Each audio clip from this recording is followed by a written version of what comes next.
예, 할렐루야. 2020년 12월 2일 수요 중보 예배를 시작하도록 하겠습니다.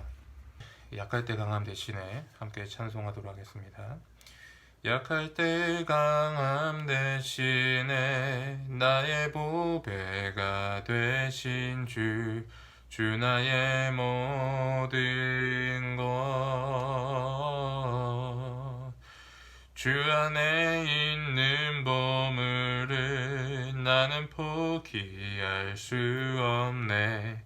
주 나의 모든 것, 예수 어린 양 존귀한 이름, 예수 어린 양 존귀한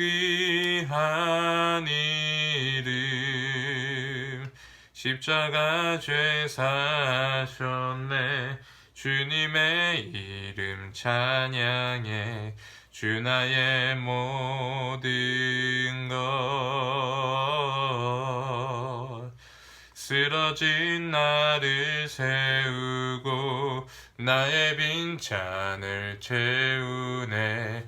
주 나의 모든 것, 예수 어린 양 존귀한 이름, 예수 어린 양 존귀한 이름. 네, 하나님 말씀입니다. 이 로마서 3장 9절에서 18절입니다. 제가 읽도록 하겠습니다. 그러면 어떠하냐? 우리는 나으냐? 결코 아니라. 유대인이나 헬라인이나 다 죄 아래 있다고 우리가 이미 선언하였느니라. 기록된 바 의인은 없나니 하나도 없으며 깨닫는 자도 없고 하나님을 찾는 자도 없고 다 치우쳐 함께 무익하게 되고 선을 행하는 자는 없나니 하나도 없도다. 그들의 목구멍은 열린 무덤이요 그 혀로는 속임을 일삼으며 그 입술에는 독사의 독이 있고 그 입에는 저주와 악독이 가득하고 그 발은 피 흘리는 데 빠른지라. 파멸과 고생이 길이 있어 그 길에 있어 평강을 알지 못하였고 그들의 눈앞에는 하나님을 두려워함이 없느니라. 아멘.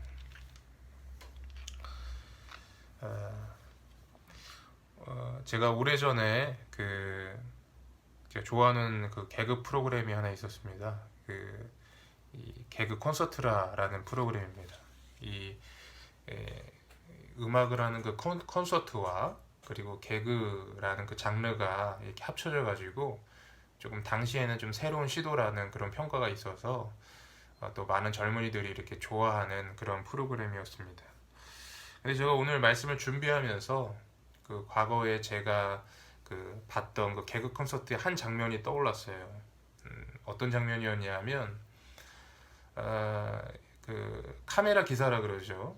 카메라 기사가 카메라를 이 무대 위에서 연기하는 그 주인공들이 이렇게 비추고 있었는데 그러다가 갑자기 그 프로그램이 거의 끝날 때쯤에 그 카메라를 그 무대의 주인공이 아니라 방청객 쪽으로 갑자기 확 돌리는 겁니다. 그랬더니 이 방청객에 있던 그런 많은 방청객들이 난리가 난 거예요. 카메라에 자신의 모습이 잡히지 않으려고 막 깜짝 놀라가지고 막 카메라를 피해서 막 얼굴도 가리고 막 도망가고 막 이런 모습을 제가 본 기억이 있습니다. 제가 이 말씀을 왜 하느냐, 오늘 본문 말씀도 이와 비슷하게 시작을 하고 있기 때문에 그렇습니다. 사도 바울은 앞서 이 로마서 1장 18절부터 그리고 3장 8절까지 사도 바울은 인간의 죄악상을 폭로했습니다. 그래서 모든 인간이 모든 인간이 죄인이고 하나님의 심판 아래 있다. 그 심판을 피할 수가 없다.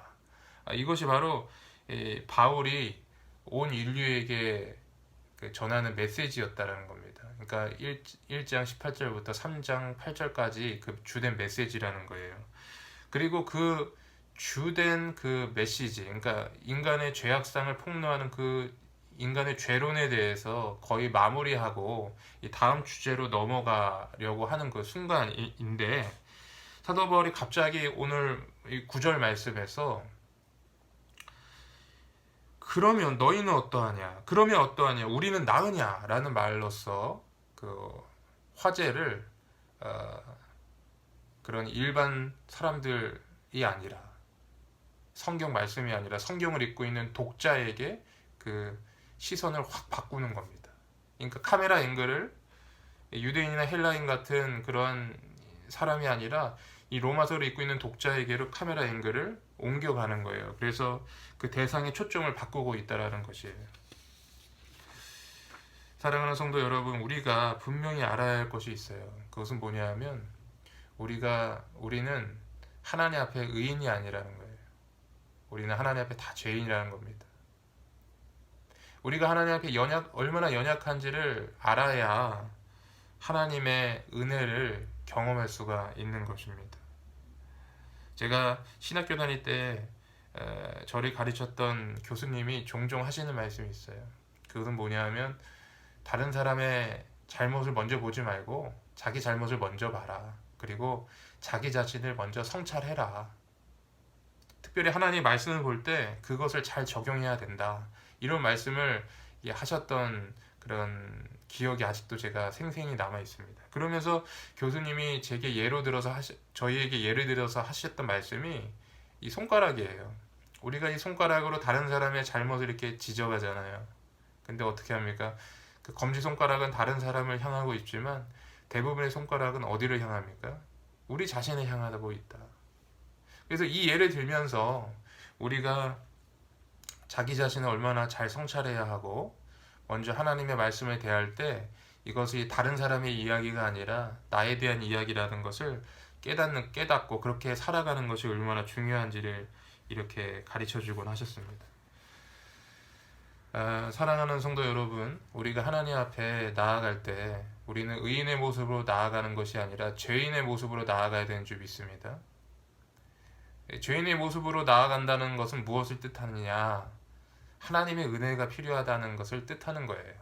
그래서 우리가 십자가 동산에서 십자가의 은혜를 붙들며 우리 심령이 정말 뼈저리게 깨닫고 회심의 눈물을 흘리고 하나님 앞에 온전히 마음으로 전심으로 그 십자가를 받아들일 때 우리 삶이 변화되고 우리 영혼이 새 생명을 얻고 새롭게 살아나는 역사가 일어난다라는 것입니다. 바라기는 그와 같은 역사가 저와 여러분 가운데 충만히 임하기를 주의 이름으로 축복합니다. 저는 오늘 말씀에서 굉장히 중요한 단어가 있다고 저는 생각합니다. 그것은 바로 로마서 9절 첫 부분에 시작하는 바로 죄라는 단어입니다. 우리 다시 한번 로마서 9절 말씀을 다시 한번 읽어보도록 하겠습니다. 함께 읽겠습니다. 그러면 어떠하냐? 우리는 나으냐? 결코 아니라. 유대인이나 헬라인이나 다 죄 아래 있다고 우리가 이미 선언하였느니라. 사도 바울이 온 인류에 대하여 선언하는 것이 무엇입니까? 온 인류가 바로 모두가 예외 없이 한 사람도 빠짐없이 죄 아래 있다라는 거예요. 그래서 유대인이나 헬라인이나 다 죄 아래 있다라고 했을 때 여기서 유대인이나 헬라인은 온 세상 인류를 가리키는 성경적인 표현입니다. 그리고 다 죄 아래 있다라고 되어 있어요. 그냥 죄 아래 있는 것이 아니라 다 죄 아래 있다라는 것인데, 이것은 뭐냐 하면 한 사람도 빠지지 않고 예외 없이 죄 아래 있다라는 거예요. 그런데 여기서 중요한 단어가 있습니다. 그게 무엇이냐면 바로 죄라는 단어예요. 사도 바울은 여기서 모든 인류가 죄 아래 있다라고 말하면서 이 죄를 복수 명사가 아닌 단수 명사를 사용합니다. 이것이 왜 이렇게 중요하냐? 우리가 죄라고 생각을 할 때 대부분의 죄는, 우리가 생각하는 죄는 뭐냐면 우리 어떤 잘못된 행실이나 어떤 우리 악행들을 생각하는 경향이 있습니다. 그래서 우리 흔히 거짓말을 한다든가, 다른 사람을 때린다든가, 다른 사람의 물건을 훔친다든가, 혹은 우리가 뭐 은밀한 죄를 짓는다든가 뭐 이런 것들을 우리가 죄라고 생각하고 이런 것 정도를 죄를 생각해. 그러니까 죄가 잘 다루어지지 않습니다. 그런데 오늘 성경 본문이 말하고 있는 죄는 이런 죄를 말하는 게 아니에요. 만약에 우리 성경 사도 바울이 말하고 있는 이 죄 아래 있다라고 하는 이 의미가 우리 어떤 악행들, 우리 어떤 잘못된 행실들을 말하는 것이라면 죄라는 단어를 사용하지 않고 죄들이라는 단어를 사용해야 맞습니다. 그러나 오늘 성경 말씀은 분명히 죄라는 단수 명사를 사용해요. 그러면 여러분 이것은 무엇을 의미하는가? 이것은 바로 죄의 지배를 말하는 거예요. 죄의 세력, 죄의 힘, 알 수 없이 끌리는 어떤 죄의 그런 어떤 힘이 있어요. 그것을 말하는 겁니다. 그래서 여러분 에베소서 말씀은 뭐라고 되어 있어요? 허물과 죄로 우리가 죽었다라고 되어 있어요. 그러니까 죄에 끌려서 알 수 없이 죄를 따라 살아가고 있고 죄에 이끌려 살아가고 있는 인간의 비참한 모습을 보여주고 있다라는 겁니다. 또 우리가 여기서 주목해 봐야 할 부분이 또 있습니다. 그건 뭐냐 하면 오늘 성경 본문 말씀에 모든 사람이 죄 아래에 있다라고 이미 선언하였다 이렇게 표현하고 있는데 이 아래라는 단어입니다. 죄 아래에 있다라는 것이 무엇을 의미하는가? 여러분 헬라어로 이 아래라는 단어를 이 히포라는 단어를 사용해요. 디모데 전서 그 6장 1절에 보면 이 죄 아래에 있다라는 그런 말과 비슷한 똑같은 단어를 사용한 부분이 나오는데 거기서는 이런 표현이 있어요. 디모데전서 6장 1절에는 멍에 아래에 있는 종들이라는 표현이 있습니다. 그래서 여기서 멍에 아래에 있는 종들 할 때 그 아래라는 단어가 이 히포라는 단어를 사용했어요. 그러니까 이 죄 아래에 있다라는 것은 무엇을 의미하느냐?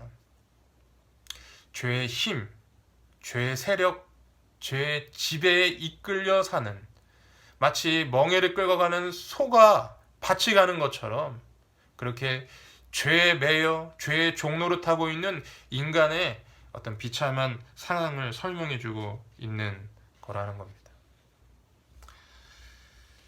참으로 여러분 절망적인 상황인 것이죠.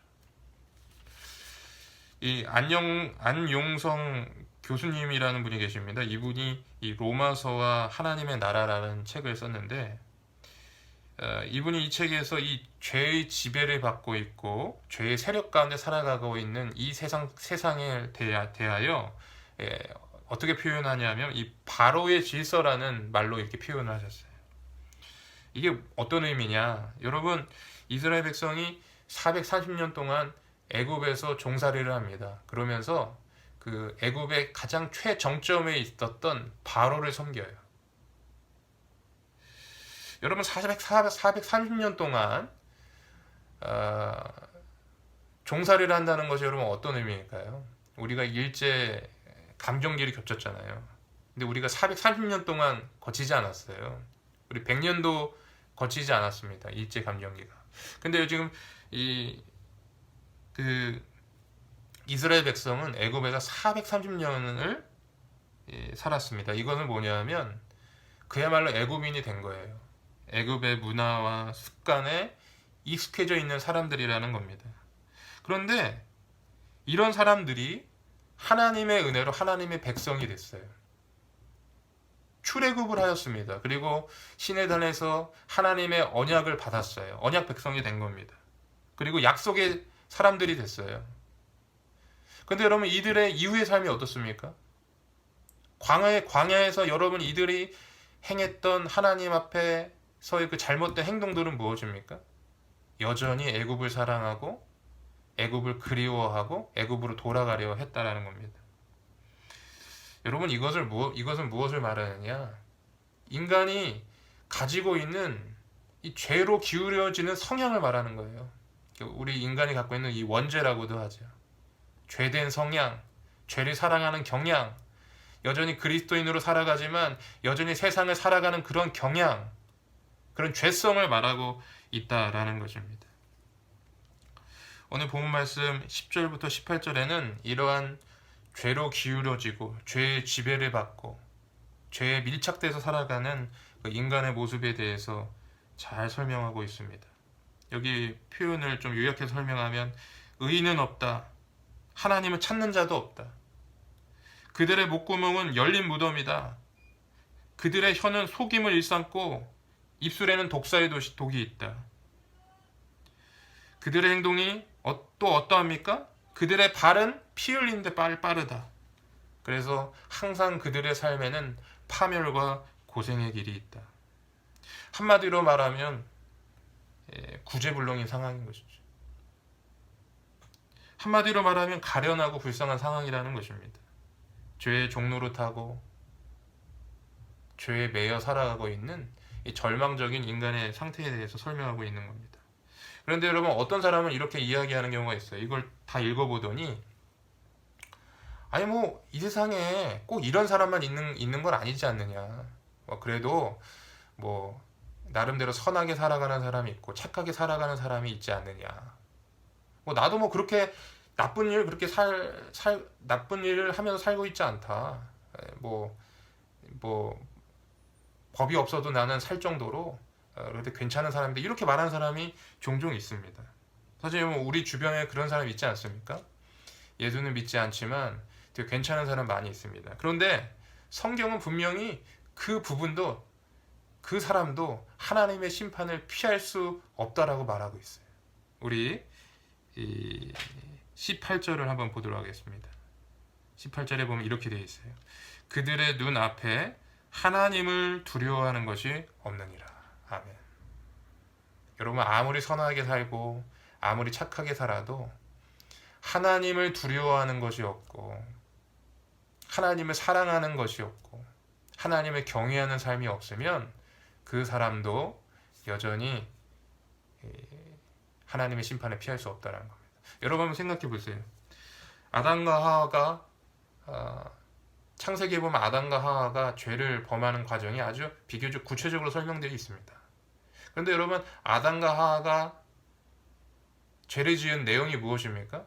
그냥 나무에 있는 열매 하나 따먹은 거예요. 여러분, 오늘날의 기준으로 하면 죄에 속하지도 않습니다. 뭐 열매 하나 따먹는 것이 뭐 그렇게 큰 죄입니까? 그런데 하나님은 아담과 하와의 죄를 아주 크게 다루십니다. 그리고 아담과 하와의 죄로 인해서 온 인류 가운데 죄가 들어왔어요. 그만큼 중요한 사건이 되었다는 겁니다. 그러면 왜 아담과 하와가 이 열매를 따먹는 것이 문제가 됩니까? 바로 오늘 이 18절 말씀이에요. 그들의 눈앞에 하나님을 두려워한 것이 없었어요. 하나님이 분명히 그 열매를 따먹을 때, 선악과의 나무의 열매를 따먹을 때는 정령 죽을 것이다 라고 말씀하셨음에도 불구하고 그들은 하나님의 말씀을 두려워하지 아니하고 하나님의 말씀을 경외하지 아니하고 여러분, 그 선악과를 따먹었다는 거예요. 여러분, 이것이 바로 죄라는 겁니다. 그래서 죄는 단순하게 어떠한 죄로 드러나는 어떠한 우리의 어떤 일탈된 행동, 잘못된 악행들만을 말하는 것이 아니에요. 더 중요한 것은 죄의 뿌리가 있고 그 죄의 뿌리를 부추기는 죄의 세력이 있어요. 그래서 우리는 그 죄의 지배 가운데 정말 멍에를 메고 살아가고 있다는 거예요. 그것이 바로 인간의 비참한 현실이고 인간의 현 주소라는 것입니다. 그럼 여러분, 이러한 죄의 지배 가운데 있는 인간, 이 비참한 인간이 어떻게 구원받을 수 있겠는가? 옛날에 여러분, 우리 할머니들이 가졌던 만병통치약이 있습니다. 이 빨간 약이 있어요. 빨간 약. 여러분, 뭐 손주가 다치거나 뭐 그러면 무조건 하시는 일이 있어요. 빨간 약 갖고 와가지고 바르는 거예요. 머리가 아파도 빨간 약 발라. 뭐 배가 아파도 빨간 약 바릅니다. 무릎이 아파도 빨간 약 발라요. 그런데 여러분, 정작 여러분 중요한 치료가 필요하고 때로는 수술이 필요한 그러한 질병에 걸렸을 때 빨간 약 바르면 그 빨간 약이 소용이 있습니까? 없어요. 오히려 병을 더 키우는 겁니다. 큰일 나는 겁니다. 그럴 때는 여러분 어떻게 해야 됩니까? 병원에 가서 전문가의 의견을 듣고 의사의 정확한 진단을 받아야 하는 거예요. 그래야만 치료가 시작이 되는 겁니다. 여러분 마찬가지예요. 우리 자신의 영혼의 상태를 우리는 정확하게 알아야 합니다. 그 영혼의 상태를 우리가 어떻게 정확하게 진단을 합니까? 바로 하나님 앞에서 하나님의 기준으로 우리 자신을 들여다봐야 돼요. 우리가 얼마나 은혜가 필요한 자인가, 우리가 얼마나 죄인인가, 그리고 그 사실을 우리가 알고 그 사실을 받아들일 때 비로소 영적인 치료가 시작이 되는 것입니다. 여러분, 그 아람 군대에 유명한 장군이 있습니다. 여러분 아시는지 모르겠지만 나아만 장군이라는 분이 계셔요. 나아만 장군은 아주 유능한 장군이었습니다. 그러나 그에게는 한 가지 어두운 면이 있었어요. 나아만 장군이 입고 있는 그 멋진 갑옷 안에는 문둥병이 걸려있는 자신의 그런 연약한 몸이 있었습니다. 이 문둥병이 걸린 거예요. 나아만 장군은 이 문둥병이 치료받기를 원했어요. 그래서 나아만 장군이 했던 믿음의 행동이 무엇입니까? 이사야 선지자를 엘리사 선지자를 찾아가서 엘리야 선지자를 찾아가서 치료를 받는 것입니다. 그래서 엘리야 선지자를 찾아가서 그에게 안수를 받고 낫기를 원했어요. 그런데 엘리야 선지자를 정작 만나니까 엘리야 선지자가 이 나아만 장군에게 정말 좀 다른 그런 처방을 내립니다. 그게 뭡니까? 그 갑옷을 다 벗고 옷을 다 벗고 알몸으로 요단강에 들어가서 일곱 번 몸을 씻어라. 그러면 낫게 된다. 이렇게 이야기한 겁니다. 처음에는 나아만 장군이 그것을 받아들일 수가 없었어요. 오히려 화를 냅니다. 내가 장군인데 어떻게 이게 그 요단강, 정말 요단강이 여러분 아시는지 모르겠지만 요단강이 그렇게 맑은 물이 아닙니다. 근데 그 요단강이라는 그 더러운 물에 들어가서 몸을 씻으라는 거냐, 그게 말이 되느냐, 이해할 수 없다. 그때 여러분 주변에 있던 신하가 그러지 말고 한번 순종해 보십시오. 혹시 낫게 될지 누가 알겠습니까? 그렇게 했을 때 나아만 장군이 그 이야기를 받아들이고 갑옷을 다 벗어 제끼고 알몸으로 요단강에 들어가는 거예요. 여러분 알몸으로 요단강에 들어갔던 게 뭘 의미해요? 자신의 그런 질병의 상태를 그대로 드러내는 것을 의미해요. 자신의 그 연약한 모습을 그대로 드러내는 것을 의미해요. 그리고 그가 요단강에 들어가서 자신의 몸을 씻었을 때 어떤 일이 일어납니까? 문둥병이 완전히 깨끗해지는 그런 역사가 일어난 것이에요. 이런 마찬가지입니다. 우리 영혼의 문제를 다룰 때도 이 나아만 장군처럼 나아가야 돼요. 이 나아만 장군은요, 단순하게 문둥병 이야기가 아닙니다. 영혼의 질병을 가지고 있는 사람들에 대한 이야기예요. 많은 사람들이 교회에 나올 때, 또 하나님 앞에 나올 때 자신을 위장하고 감춥니다. 있는 모습 그대로 나오지 않아요. 집사와 권사와 장로와 또 교사와 목사로 하나님 앞에 나오지 죄인으로 나오는 사람이 많지 않다는 거예요. 그러나 우리가 분명히 알아야 될 부분이 있는데, 우리의 영혼의 질병이 치유되기 위해서는 반드시 해야 될 것이 있는데, 우리의 있는 모습 그대로 하나님 앞에 나와야 돼요. 오 주여 나는 죄인이로소이다. 주여 나를 구원하소서라는 그 심정으로 하나님 앞에 나와야 돼요. 그렇게 할 때 하나님이 그때 비로소 우리의 영혼의 질병을 치유하시고 우리를 회복시키시는 줄 믿습니다.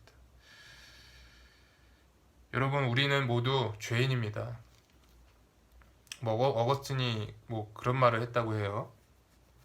착한 자신이 죄인인 것을 아는 죄인과 자신이 의인인 줄 아는 죄인, 이 두 종류의 사람이 있다. 이런 말을 하신 적이 있어요. 여러분 우리가 하나님 앞에 나올 때는요, 우리가 죄인이라는 사실을 분명하게 인식하고, 그래서 우리 주님의 은혜가 필요한 사실을 분명하게 알고 하나님 앞에 나와야 되는 줄 믿습니다. 그렇게 할 때 저희 여러분 가운데 충만한 은혜가 있게 되는 줄 믿습니다. 모두가 그렇게 되는 은혜가 있기를 주님으로 축복합니다. 기도하겠습니다. 하나님 아버지 감사합니다. 오늘 말씀을 통해서 우리가 얼마나 죄인인지를 알게 하심을 감사합니다. 하나님, 우리들을 새롭게 하여 주시고 우리가 하나님 앞에 나아갈 때 의인의 모습이 아니라 죄인의 모습으로 나아가 주의 보좌 앞에 나아가 하나님의 크신 은혜를 받을 수 있도록 도와주시옵소서. 감사드리며 우리 주 예수 그리스도 이름으로 기도하였습니다. 아멘.